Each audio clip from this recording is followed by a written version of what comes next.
Welcome zum schönen Samichlaus 20s. Wie geht's euch? Sind ihr gesund und zweg? Hast du so gut gemacht, deinen Akzent. Unglaublich. Du bist es nicht, ich weiss. Ich habe dich an den Schuhen erkannt. Du musst immer die Schuhe wechseln, wenn du nicht erkannt werden willst. Ich habe das meinem Onkel auch gesagt, der gestern als Samichlaus bei uns daheim gekommen ist. Danke, Jesus.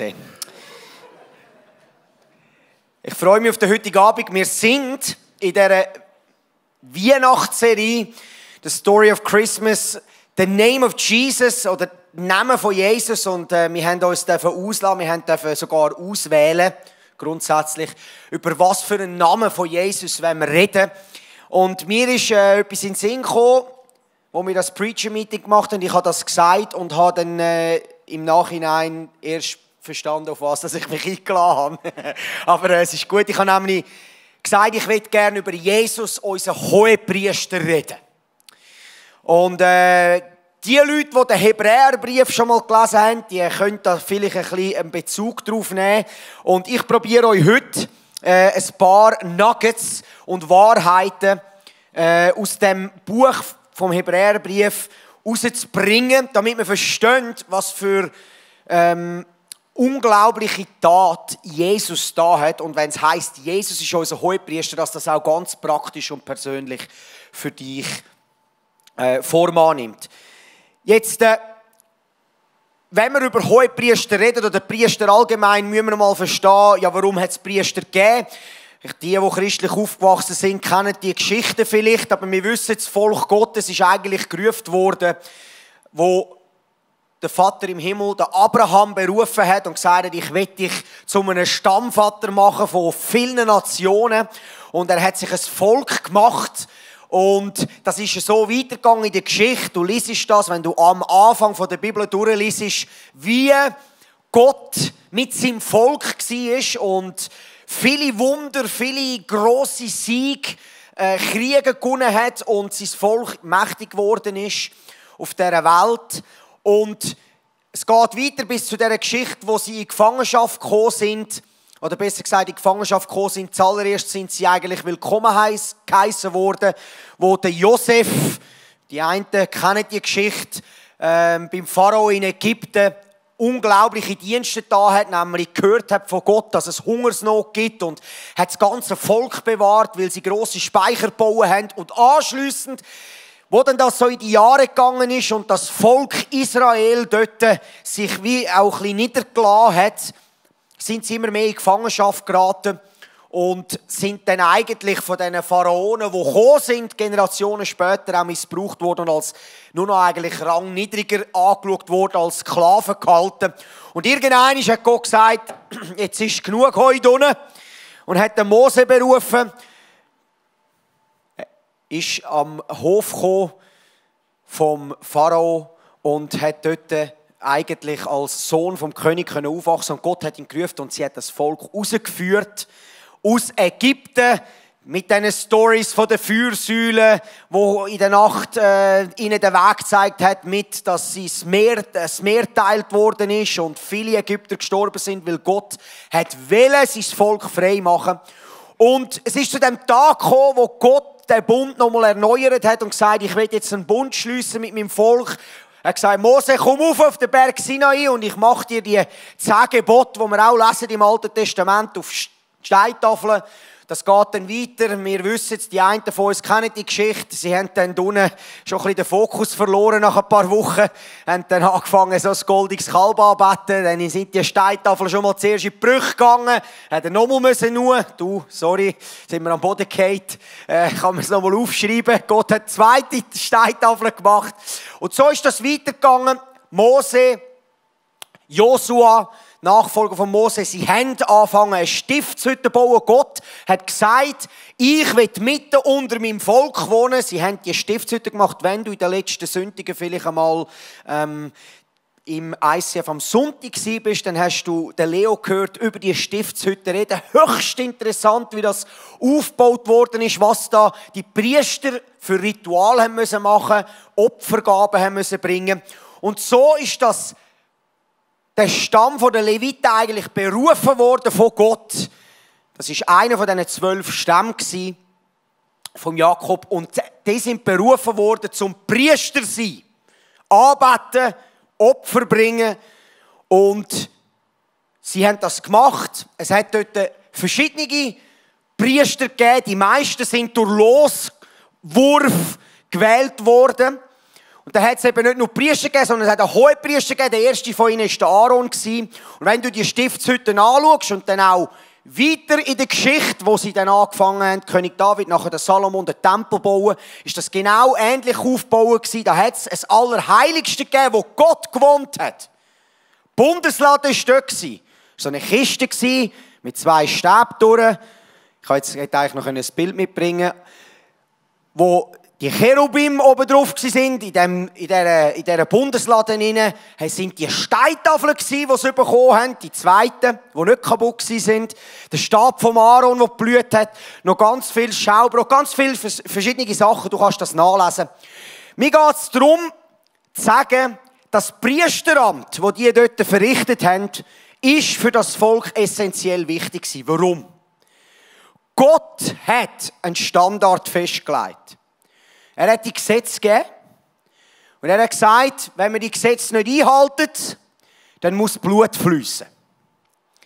Warum hat er das gemacht? Er hat das Zusammenleben ermöglichen. Eigentlich hätte er immer eine Herzensbeziehung haben, aber die Leute haben ein Herz bekommen. Und er hat die Gesetze gegeben und dann müssen die Opfer dargebracht werden. Und die Opfer sind dargebracht worden von diesen Priestern.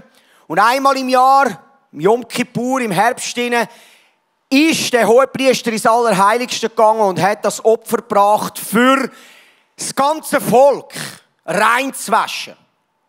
Und wenn du liest im Hebräerbrief, es wäre schön gewesen, hätte das Opfer die Sünde für immer wegnehmen können. Weil dann wäre nämlich das Gewissen gereinigt gewesen von den Menschen. Aber es ist nicht gegangen. All Jahr hat das wiederholt werden. Die Priester sind täglich Opfer bringen. Wir werden das noch genauer anschauen. Die Priester selber haben für sich selber opfern, am Morgen und am Abend vor dem Essen, dass sie überhaupt den Dienst tun können. Im Hebräer 5,1 lesen wir, die Aufgabe eines Hohenpriesters ist es, andere Menschen vor Gott zu vertreten. Er bringt Gott ihre Gaben und die Opfer für ihre Sünden dar. Das war die Aufgabe, ein Mittler, ein Vermittler. Also, du musst dir vorstellen, wenn du im Alten Bund gelebt hast, und glaub mir, es gibt auch noch viele Leute, die heute im Alten Bund leben und leben, dann brauchst du einen Vermittler, damit du zu Gott kommen kannst. Du brauchst jemanden, der für dich ein Opfer bringt. Die Bibel sagt klar, Sündenvergebung willst du nur durch Blut vergießen. Die Kälber, die Geissen, die Schafe, die haben ihr Leben gelassen für die Menschen, um Sünde wegzuwaschen, weil Gott heilig ist. Und glaub mir's, das wird auch heute noch praktiziert, auch wenn du nicht siehst. Das ist dann etwas, was nicht gepostet wird auf Facebook. Glaub mir's, auch heute noch werden die Tiere geschlachtet. Es ist ruhig. Glaubt das nicht? Liest es nach. Wenn du ein Vermittler willst sein in dem alten Bund und einen haben, der jährlich für dich das Opfer bringt, dann ist es eine unpersönliche Beziehung. Du musst dir vorstellen, wenn du im Alten Testament durchgehst, hast du immer gesagt, Mose, red du mit Gott. Geh du schauen, geh du verhandeln. Wir haben Angst. Ja, wir wollen nichts mit Gott zu tun haben. Und weißt du, es war Gottes Herzenswunsch, persönlich mit jedem Mensch Augenkontakt zu haben. Und darum hat er, wo der Teufel Adam und Eva verführt hat, gesagt, ich habe einen Plan. Ich muss zuerst ein Abbild machen von dem, wo wir kommen. Und dann haben wir die Priesterschaft, die gekommen ist, die Hohepriester, die gewählt worden sind, die geopfert sind, damit die Leute ein Bild haben.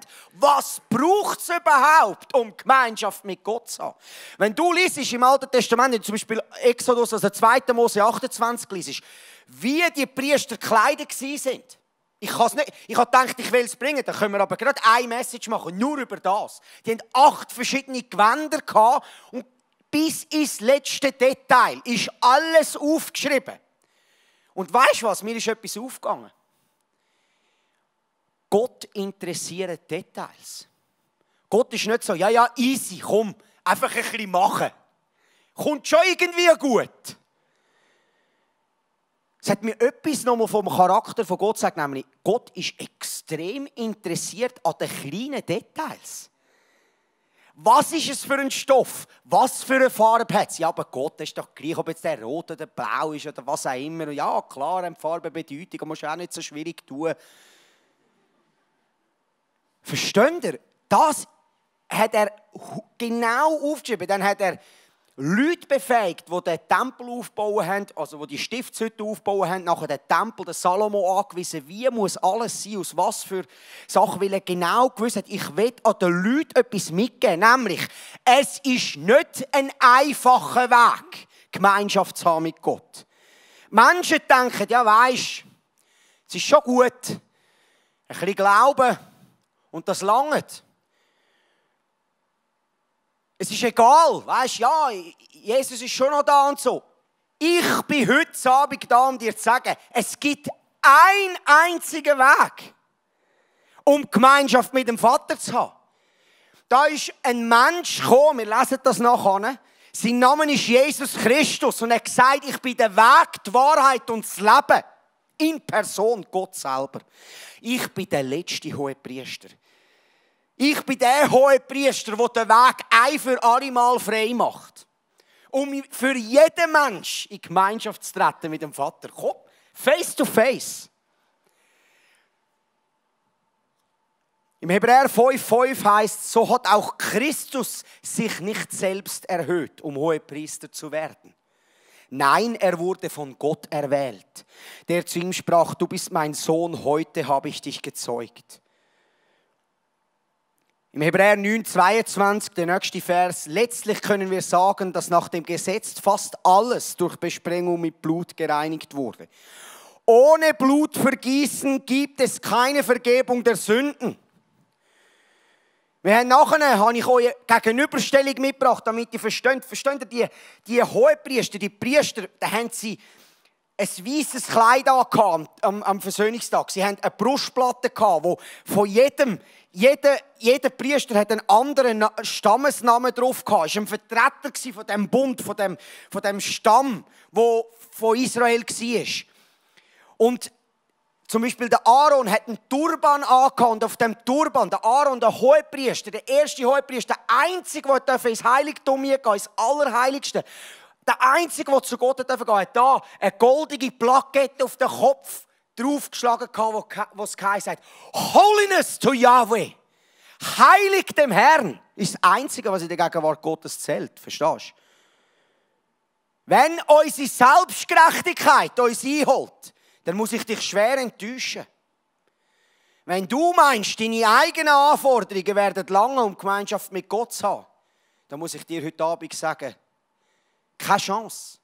Als ich einmal in meiner Selbstgerechtigkeit hineingehockt bin, und ich habe die Geschichte schon ein paar Mal erzählt, ist der Heilige Geist als ein Freund zu mir gekommen und hat gesagt, Dominik, glaub ja nie, dass du außerhalb von meinem Sohn Gemeinschaft mit mir haben kannst. Ich bin doch so ein guter Christ, ich halte doch alles ein. Hey, Kari, ich weiss, wie es läuft. Vergiss es. Meinem Hohepriester Jesus Christus will ich jeden Tag die höchste Wertschätzung entgegenbringen.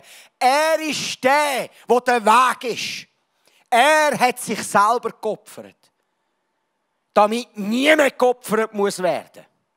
Und wir schauen das zusammen an. Ich weiss auch nicht, ich bin begeistert. Ich bin begeistert von dem Jesus, wo der Hohepriester war. Ich bin froh, dass nicht mehr die Geissen und die Schafe und die Kälber, dass ich die selber metzgen und essen und nicht mehr muss irgendwo mit, auf einen Altar legen, um meine Sünden zu vergeben. Hebräer 8, 6 bis 13 lesen wir noch. Der Hohepriester, von dem wir sprechen, hat dagegen ein weit höheres Amt erhalten. Nicht die Hohepriester aus dem alten Bund, der aus dem neuen Bund, Jesus Christus, weil er der Vermittler eines besseren Bundes mit Gott ist, welcher auf besseren Zusagen beruht. Hätte der erste Bund, also der alte Bund, wo es geopfert haben, die Leviten, der Stamm der Leviten, wo Vermittler waren zwischen den Menschen, dem Volk und Gott, hätte der erste Bund keine Mängel gehabt, wäre es nicht nötig gewesen, ihn durch einen zweiten zu ersetzen. Aber Gott tadelte sein Volk und sagte, es wird ein Tag kommen, spricht der Herr. Halleluja! Er ist schon da, an dem ich einen neuen Bund mit dem Volk Israel und auch mit uns, verstehst du, wir sind eingepfropft, wir sind ein Teil vom Volk Israel, wir gehören zu ihnen.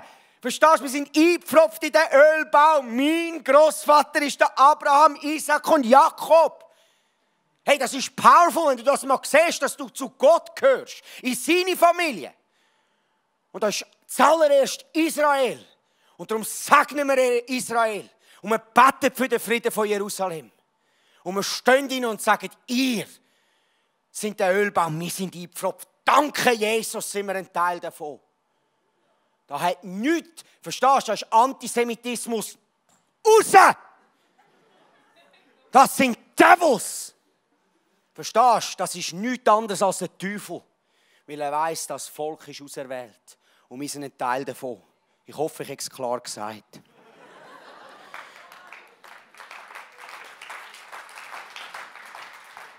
Doch dies ist der neue Bund, den ich an jenem Tag mit dem Volk Israel und mit euch schließen werde, spricht der Herr. Ich werde ihr Denken mit meinem Gesetz füllen. Und ich werde es in ihr Herz schreiben. Ich werde ihr Gott sein und sie werden mein Volk sein. Und keiner wird mehr seinen Mitbürger oder Bruder belehren müssen. Du musst den Herrn erkennen, denn jeder vom Kleinen bis zum Großen wird mich bereits kennen und ich werde ihr Unrecht vergeben und nie wieder an ihre Sünden denken. Wenn Gott von einem neuen Bund spricht, bedeutet dies, dass der erste Bund für veraltet erklärt. Der alte Bund ist damit überholt, sein Ende steht bevor. Niemand muss einen anderen mehr lehren in diesem neuen Bund, weil der Grösste und der Kleinste Gott kennt. Verstehst du, ich habe heute Mischung gemacht mit meinem Bub, der ist 4, der Gareb, und wir laufen runter und ich schaue ihn an und ich sage, Gareb, ich liebe dich. Und er sagt, ich liebe dich auch, Papi. Jesus ist stärker als der Teufel. Sage ich, du hast es verstanden. Du hast es verstanden. Ich muss den Bub nicht mehr lehren. Gott ist König, verstehst du? Jesus ist König. Er ist stärker als meine bösen Träume. Er ist stärker, als das, was der Teufel mir vor die Füße anlegt. Wenn er mir etwas raubt. Gott ist nur gut. Und das ist der neue Bund, wo das ganze Gesetz, das erfüllt worden ist, damit der Heilige Geist die Möglichkeit hat, in das Allerheiligste, das jetzt in unserem Herz ist, reinzukommen und Wohnung zu nehmen für immer. Das ist eine wunderbare Botschaft, liebe Freunde. Ich habe noch eine Aufstellung mitgebracht, um das nochmal schnell ein bisschen aufzuzeigen auf dem Multimedia. Die Differenzen, ich habe das so aufgeschrieben. Ich habe noch Bibelstellen, habe ich euch auch noch vorne da, wenn ihr es aufschreiben wollt, dass ihr es nachlesen könnt, dass ihr auch sicher sein könnt, dass es stimmt. Die erste bitte, Differenz zwischen dem levitischen Hohepriester, also dem Hohepriester, diesen Priester aus dem Alten Bund, und Jesus, unserem Hohepriester, ist erst einmal in der Quantität gewesen. Ein ganzer Stamm Priester hat es gebraucht, um diesen Dienst zu verrichten. Jesus war einer gewesen. Gott selber ist Mensch geworden. Wie du und ich. Wenn du verstehst, dass der das ganze Universum gemacht hat, sich nicht schade war, in den Bauch von einer Frau zu kommen und als Kind geboren zu werden. Was für ein Gott. Er musste nicht oben runterkommen und ein grosses Spiel machen. Er war treu als Kind. 30 Jahre lang gearbeitet bei seinem Vater. Ein normaler Mensch, aber 100% Gott. Was für ein König. Ein Hohepriester. Dann das Zweite, Dauer. Der alte Bund, und das haben wir jetzt ja gelesen, ist begrenzt gewesen. Gott selber hat das gesagt, auch der Schreiber vom Hebräerbrief hat gesagt, der alte Bund, sein Ende steht bevor. Er hat gewusst, als er das geschrieben hat, er hat gewusst, der Jesus ist auferstanden. Er ist ins Totenreich, hat den Schlüssel geholt. Jesus, unser Hohepriester, seine Dauer ist permanent ewig. Er hat gesagt, ich bin der Anfang und das Ende. Alpha und Omega. Ich bin der Anfänger und Vollender von eurem Glauben. Er ist die Hoffnung, die über den Tod rausgeht. Er ist ewig. Verstehst du? Da können noch viele Leute sagen, ja, aber zeig mir Gott. Irgendwann werden wir vor dem Vater stehen und merken, Scheibe, der Vater ist real. Der Jesus ist ewig und seine Regentschaft hört nie auf, heisst es. Dann weiter, auch wie viele Opfer das sie machen mussten. Wir haben das gelesen. Die Priester selber haben täglich geopfert, am Morgen und am Abend, sogar noch für sich selber. Es hat grosse Opfertage gegeben, der Yom Kippur, wo der Hohepriester ins Allerheiligste gegangen ist. Immer wieder. Und wir lesen es im Hebräerbrief, ich habe es gesagt, es kann nie Sünde wegnehmen für immer. Es muss wiederholt werden. Danke Jesus. Er hat das Opfer gegeben, ein für alle Mal. In der Bibel, im Hebräerbrief, findest du sicher 10 Mal, wo aufgeschrieben ist, ein für alle Mal geopfert. Verstehst du nicht? Ein für alle Mal, jetzt dann Katz ist zum Sack aus. Freunde, hey, da gibt es nicht mehr ein Wehrweisen. Der Gott hat sein Leben gelassen. Für dich und für mich. Das Blut vergossen, es ist auf dem Barmherzigkeitsstuhl. Es ruft laut nicht schuldig für jeden Menschen, der reinkommen will in die Familie vom Vater. Qualität vom Opfer. Besser gesagt, das habe ich falsch aufgeschrieben. Qualität von dem, der opfert. Die Priester sind sündig gewesen, darum mussten sie selber opfern. Aber Jesus, über ihn ist geschrieben in der Bibel, er war heilig gewesen und ohne Schuld. Dann der Fokus. Weil sie sündige Menschen waren, haben sie für sich selber geopfert. Jesus hat nicht für sich selber geopfert. Jesus war sündlos gewesen. Jesus hat nur für seinen Nächsten geopfert. Die Opfergabe, sie haben Tiere geopfert. Jesus hat sich selber geopfert.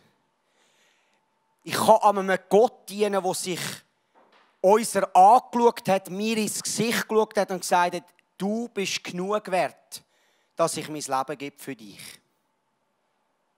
Und ich sage das immer wieder, wenn du der Einzige gewesen wärst, der Vergebung gebraucht hat, der Jesus wäre ans Kreuz. Was für ein Gott. Wer will denn nicht so einem König dienen, der Freiheit, Frieden und Freude für unser Leben parat hat und selber noch sagt, ich mache den schwierigsten Schritt. Ich erlöse dich aus dem alten Bund in einen neuen Bund, wo Gnade freigesetzt wird durch meinen Heiligen Geist, um jede Sünde zu überwinden und nicht mehr gefangen sein in Dunkelheit und Sündhaftigkeit. Darum sagen wir auch nicht mehr, ja weisst du, wir sind alles Sünder. Nein, sind wir nicht. Wir sind nicht Sünder. Wir sind Heilige, sagt die Schrift.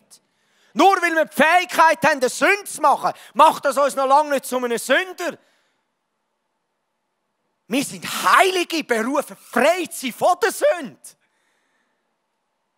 Ja, aber da heisst denn, dass du bist perfekt? Das geht doch nicht um die scheiß heilig perfekt Frage. Das geht um ein reines Herz, wo wenn ich einen Schritt mache, wenn ich etwas Falsches mache, kann ich vor meinem Vater kommen und sagen, danke Vater, hast du mir vergeben. Hilf mir, dass ich das nächste Mal anders reagieren kann.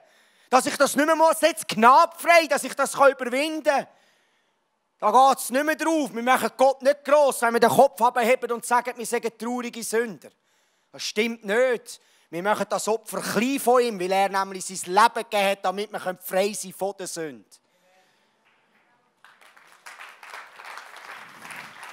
Ich weiss auch nicht, gell? Ich bin relativ passionate und ein bisschen laut, aber man sagt, man muss auch wieder ein bisschen runterfahren, aber mich dunkt alles wichtig. Okay. Danke, Jesus. Der Ort.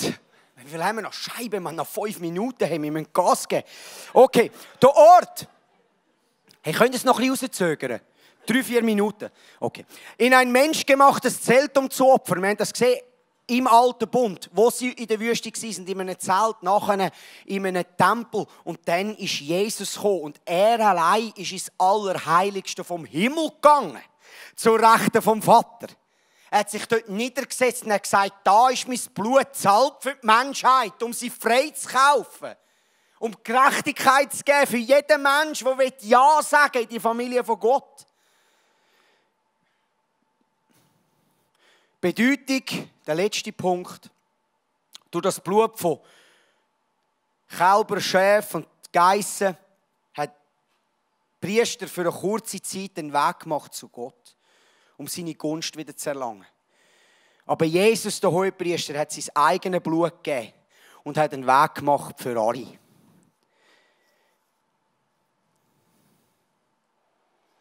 Verstehst du, der Hohepriester, Jesus Christus, kann sich mit unseren Fehlern identifizieren.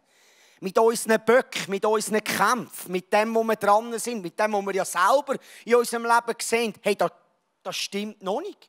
Das habe ich und das hast du. Aber wegen dem bist du genau gleich ein Kind Gottes. Und er will dich aus dem rausführen. Er liebt dich viel zu fest, als dass er dich da reinlassen will. Er will Freiheit für jeden Mensch. Für mich, für dich. Aber er ist der Weg. Nicht du selber. Nicht deine Anstrengung.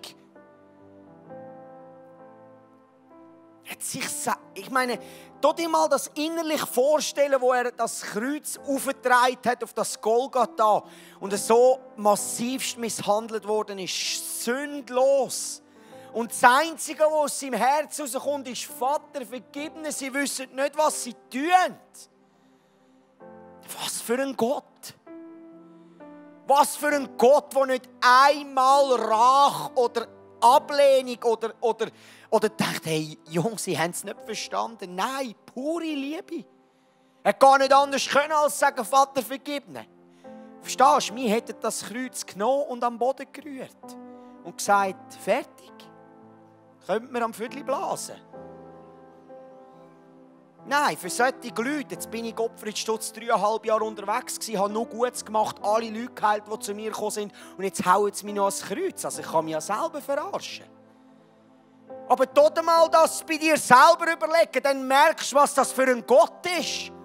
Dass er gar keinen Raum hat, in die Gedankengänge einzugehen, die wir reingehen. Alle zusammen von uns. Weil er nämlich nie ein Opfer war in seinen Gedanken. Weil er nämlich gesagt hat, ich habe Freude, was vor mir liegt. Weil er gewusst hat, ich erkaufe die ganze Menschheit. Der Teufel und seine Dämonen denken: yes, Mann, jetzt haben wir ihn. Die Leute rufen: Barnabas, komm, jetzt nageln wir ihn ans Kreuz. Jetzt haben wir ihn. Jetzt haben wir ihn. Plötzlich ist es dunkel geworden. Da ist der Vorhang verrissen.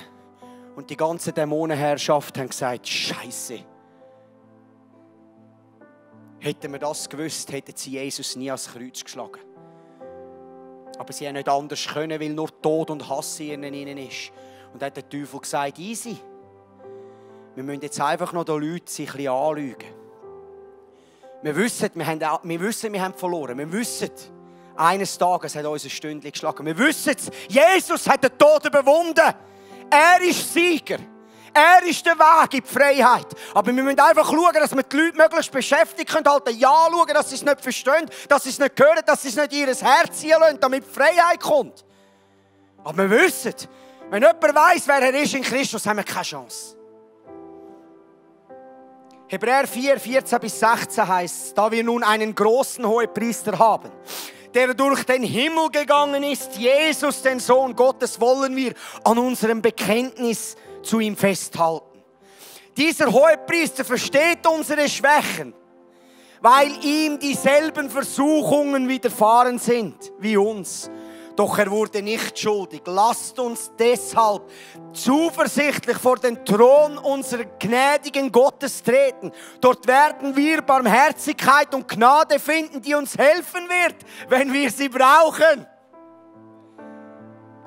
Das wäre jetzt so ein Vers, um dir mal wieder schön aufzuschreiben und die Heime noch jemand hin tun und jeden Tag kannst lesen. Das ist Wahrheit, die wir jeden Tag in unserem Herz brauchen. Gott, siehst du eigentlich, in was für einer Situation ich bin? Dann lies das. Sündlos hat er die gleichen Versuchungen durchgemacht. Er versteht uns. Und wir dürfen vor seinen Thron kommen und in seine Gegenwart kommen. Das Allerheiligste, das der Hohepriester einmal pro Jahr gehen durfte, das Allerheiligste darf in deinem Herz wohnen. Verstehst du das Privileg? Verstehst du das Privileg, dass Gott selber Wohnung will nehmen, weil er Jesus als Hohepriester für dich und für mich angestellt hat? Du kannst dir so vorstellen, durch den Hohepriester laufst du durch. Und es ist ja so eng. Du kommst kaum durch, ich sage das. Du musst dich durchzwängen durch den Hohepriester durch. Und wenn du dich aber durchzwängt hast, ist die Freiheit riesig und die Möglichkeiten unbegrenzt. Aber es gibt nur einen Weg. Deine eigenen Anstrengungen kannst du Gott übertun. Du beeindruckst Gott auch nicht mit deinen Anstrengungen. Mit was du ihn beeindruckst, ist: Ich liebe dich, Jesus. Danke, bist du mein Hohepriester, hast mich gerecht gemacht vor dem Vater. Ich bin dein Sohn für alle Ewigkeit. Ich liebe dich. Heute ist ein neuer Tag, dich zu repräsentieren auf der Erde. Du bist mein König und ich bin dein Kind. Amen. That's it. Mit dem beeindruckst du den Vater. Dann merkt er nämlich, yes, er hat es begriffen, das ist ja wahr. Aber du dich selber fragen, wie oft du so bettest. Jetzt kommen wir zum Abschluss.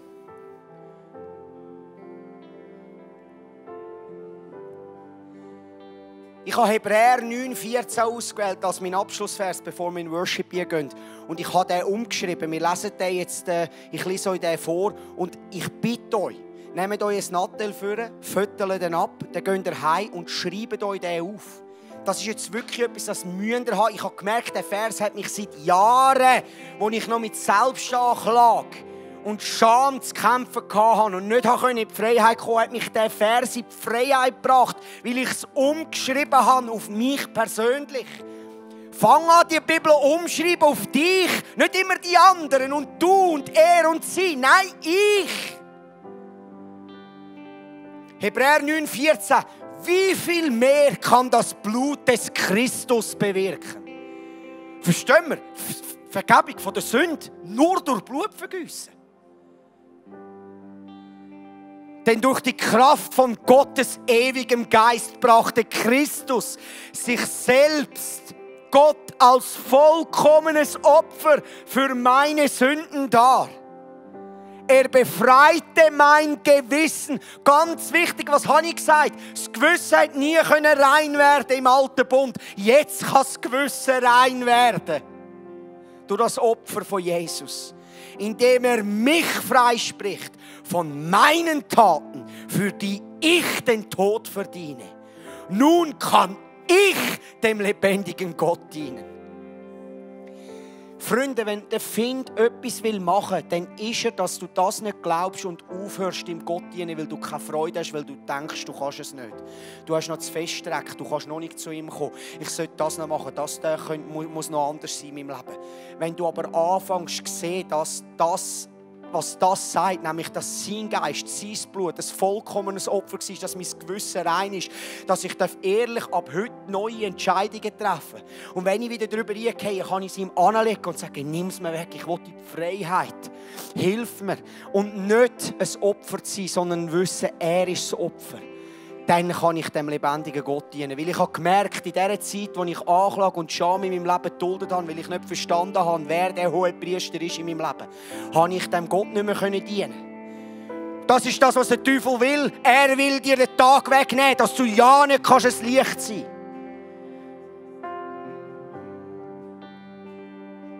Ich habe vor 4 Wochen 2 Frauen durchgelaufen bei mir auf dem Hof. Die eine Frau, die ich kannte, hat ein Kind. Die andere Frau hat auch 2 Kinder dabei gehabt, die habe ich nicht gekannt. Sie laufen am Hof vorbei, spazieren durch. Ich bin am Arbeiten im Stall. Plötzlich redet der Heilige Geist zu mir und sagt, die Frau, die du nicht kennst, hat Probleme mit Migräne. Gang zu ihr. Sprich sie an und bete für sie. Ich bin angegangen, wir haben angefangen zu reden. Ich habe ihr gesagt, ich habe den Eindruck, kann es sein, dass du mit Migräne zu kämpfen hast? Die Frau sagt, woher weißt du das? Seit einem Jahr gehen wir von Doktor zu Doktor und wir wissen nicht mehr weiter. Ich habe gesagt, komm, wir beten. Ich habe stundenlang mit diesen Frauen einfach das Evangelium von dieser Liebe von Jesus erklärt. Ich habe ihnen nicht etwas darüber einstülpen. Ich habe ihnen gesagt, geht heim, wenn niemand schaut in eurem Zimmer und fragt, ob der Jesus nicht Wohnung nehmen in eurem Herz. Verstehst du? Es geht nicht darum, zum irgendein Versli runterzubrünzeln. Es geht darum, um Ja zu sagen in seinem Herz zu dem König. Egal, wie es du machst. Ob du an dem Kreuz hängst wie der Verbrecher. Das interessiert Gott nicht. Gott kommt es aufs Herz drauf an. Und vor 3 Tagen laufe ich durch, kommt die Frau, die Kollegin zu mir und sagt, ich muss dir ausrichten, von ganzem Herzen, die liebsten Grüße. Alle Symptome sind weg. Was meinst du, was denkt euch die Frau von Jesus? Der gute König, der gekommen ist, um zu regieren in unserem Leben. Und ich habe mir gesagt, ich lasse mir keinen Tag mehr nehmen. Wenn Gott etwas tun will, um mein Leben, ich lasse mir durch meine eigenen blöden Scheissgedanken, die mich anlügen und mir sagen, ich sage zu wenig gut. Er ist mein Hohepriester. Er ist mein Doorway. Er ist mein Weg. Er ist der sich selber angegeben hat für mich, damit ich dem lebendigen Gott dienen kann. Du wärst heute Abend nicht da, wenn du das nicht im Herzen hättest. Und darum bete ich jetzt für uns. Heiliger Geist, ich danke dir so viel Mal, dass du in uns lebst, ist, weil Jesus der Hohepriester ist über unser Leben. Der für ein für alle Mal gesagt hat, fertig mit dem Tod. Ich hole den Schlüssel aus dem Totenreich. Ich bin der das letzte Wort hat. Der Vater war so impressed mit dem Jesus, dass er gesagt hat, ich übergebe dir das Gericht, mein Sohn. Ich richte nicht mehr. Nimm du das Gericht. Und Jesus hat alle Möglichkeiten, Barmherzigkeit zu walten lassen. Über jegliche Art von Sünde, über jegliche Art von Verfehlungen in unserem Leben. Und darum nehme ich es an. Er ist mein Hohepriester. Ich will nicht selbstgerecht vor dem Vater anstehen und sagen, was ich alles gut gemacht habe. Sondern ich will anstehen und sagen, ich vertraue auf das mächtige Blut von Jesus Christus über meinem Leben. Als der Hohepriester, der einen neuen Bund geschenkt hat in meinem und in deinem Herz. Amen. Amen. Danke, Jesus. Wenn du willst dankbar sein im Herz für das, dass der Hohepriester da hat für dich, dann stand auf mit mir. Lass uns anbeten. Lass uns dem Hohepriester die höchste Ehre geben. Die höchste Anbetung geben. Danke, Jesus.